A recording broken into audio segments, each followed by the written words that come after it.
Did you know that algae and trees were the first forms of life on Earth 5 million years ago? It was because they produced oxygen that human beings could evolve so quickly. Today, there are billions of people inhabiting our planet, and our living environment has undergone many changes.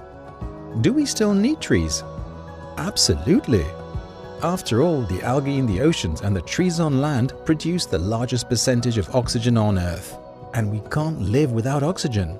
They also absorb CO2 from the air. This is a good thing, because the increasing emission of greenhouse gases is releasing so much CO2 into the atmosphere that the result is an acceleration of global warming. By absorbing CO2, trees are slowing this process immediately. And did you know that a large part of the fine dust we produce is filtered out of the air by trees? This means they're making the air a lot healthier. But this isn't all. A single tree supports the lives of more than 250 species of plants and animals, and so contributes to biodiversity. For instance, with its pollen, bee colonies can pollinate other plants and keep them reproducing. Furthermore, trees provide a natural cooling effect, enhance good drainage, serve as a shelter from the wind, and make people happier. Happier? Absolutely! Because we are more creative, more involved with others, and more active when we are surrounded by trees. So we also smile more often and are less often sick. When you think about it, trees are really fantastic. But all over the world, even in the Netherlands, the number of trees is declining. The trees that remain can no longer deal with our CO2 emissions. Couldn't we reverse this trend? Yes, we can. In the middle of Brabant in the Netherlands, there are many people who know how important trees are. These are the people who run the nurseries of GreenPort Midden Brabant. They really want to change things around and make the world a greener place. They apply 100% sustainable methods to let young trees grow, to make them useful for fulfilling their important work elsewhere. This is actually making the middle of Brabant a green cradle for both the Netherlands and other countries. They also collaborate with artists and designers to devise new ways to make our world greener. In this way, more people can understand how important trees are for a safe, healthy, and attractive living environment. After all, we wouldn't even be here without plants. What would you do to make our world greener? In the world, traditional wisdom has it that forests bring the rain. Scientists have scoffed at this notion for a while. Forests grow where there's ample precipitation, but they do not cause that precipitation. It comes because of winds that are governed by geomechanical processes which have nothing to do with where the forests are and aren't. Water does not tend to stay in one spot for very long. Most of it ends up running off into the ocean via rivers. Unless there's some way for the moisture from the ocean to come back inland, all of the land's water would be gone very quickly, as with the forest. According to the geomechanical view, moisture gets transferred inland when water vapor is carried from the ocean by winds. Because some of this water gets lost to precipitation, the deeper inland this air gets, the less moist it becomes. Therefore, deeper inland means less rainfall.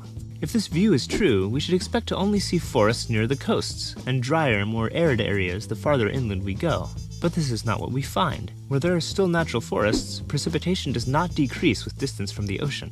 In fact, it often increases, the greatest amount of rainfall being in the deepest parts of the forest, sometimes thousands of miles from the coast. This is unexpected and difficult to explain with the geomechanical view. What on earth could be attracting so much water to a spot so far from the ocean? And why? While there is more water in the ocean than in forests, forested areas have more water vapor in the air. This is because forests, especially healthy ones, have a lot more surface area for water to evaporate off of. Multiple canopy layers, shrubs, moisture-laden ground are all full of water which transpires or evaporates entering the air. As a result, we find much more water vapor in the forest even when there is less total water. The ample amount of water vapor in the forest rises and condenses into clouds, changing from gas to liquid. This creates a drop in air pressure, which allows even more vapor-filled air to rise. This creates an upward air current, which in turn creates a horizontal current closer to the ground. This sucks in air from higher pressure areas, like the air from over the ocean. This air contains some water vapor, which increases the total amount of water in the forest, leading to more frequent rainfall. Essentially, forests create a giant constant air current that attracts moisture from hundreds of miles away. This is how we find so much water so far from the ocean. The forests bring it in. This process is known as the biotic pump, and it shows how traditional wisdom was right all along. Forests really do bring the rain. So as more forests are clear-cut, the more extreme become the droughts, and the more expansive become the deserts. If we want to thrive on this planet, we need to preserve and regenerate the forests. When we think about climate change, we tend to think about carbon dioxide in the atmosphere warming the planet. Carbon is so central to our thinking about the climate that many other important aspects are excluded from the conversation. One of these things is water. Water is actually the dominant greenhouse gas, but its global effects are difficult to measure because it doesn't spread out evenly in the atmosphere like carbon does. Its effect on temperature also depends on the many forms it takes. When it takes the form of a haze, it has a warming effect. When it takes the form of clouds, it has a cooling effect, except for at night, in which it has a subtle warming effect. Since atmospheric water is hard to model, it tends to get ignored. But temperature is not the only important aspect of the climate here. If the climate can be warm or cold, the climate can also be wet or dry. The rampant rise of floods and droughts of our time are said to be caused by climate change, but really they are climate change. While temperature does have some effect on rainfall, floods and droughts are primarily caused by disruptions to the hydrological cycle. We tend to think of the water cycle this way. Rain falls, water evaporates, condenses into clouds, and repeats. But this is only part of the picture, since a lot more happens underground. Healthy soil is like a sponge that soaks up a lot of water. Some of it is taken up and stored by plants, and some of it percolates deep down into aquifers. This groundwater wells up and feeds springs and streams, which allows even more life to thrive.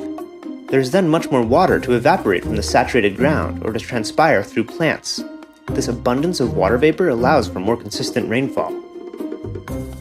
So what happens if we cut down the forest, plow the grasslands, and expose the soil? Without trees or plants to buffer the rain, the heavy downpour compacts the soil. The water can't soak down into the compacted ground, so almost all of it stays above ground and we have a flood. Almost all this water runs off, carrying loads of topsoil with it. And when the rain stops, the little water there is left evaporates very quickly, leaving the ground compact and dry. This lack of percolation depletes the groundwater over time, so it can't feed the streams, which dry up. Now there's no water in the land to feed rain clouds, and we have a drought. If a rainstorm does come, it just creates another flood and worsens the subsequent drought.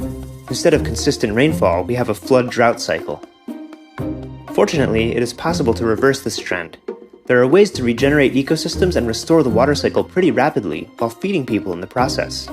Making subtle changes to the land's topography can slow the flow of water, allowing more of it to soak into the ground and be used by plants. Plants with deep roots help break up the compacted soil, allowing water to percolate deeper. Everyone has a place in reversing the climate crisis. Whether you're working to protect healthy ecosystems, regenerate damaged ones, or just helping yourself or your neighbor depend a little less on industrial agriculture, you are helping the Earth heal. The year is 2100. Human population has reached 10 billion. As temperature rises and ice caps continue to melt, rising sea levels have caused huge swaths of land to be permanently underwater. Major cities such as London, New York and Mumbai no longer exist. Millions of people have had to leave their homes, city population have risen, and stepping outside means breathing in extremely polluted air and endangering your life. Once fertile farmland has become unworkable as soil turns into dust.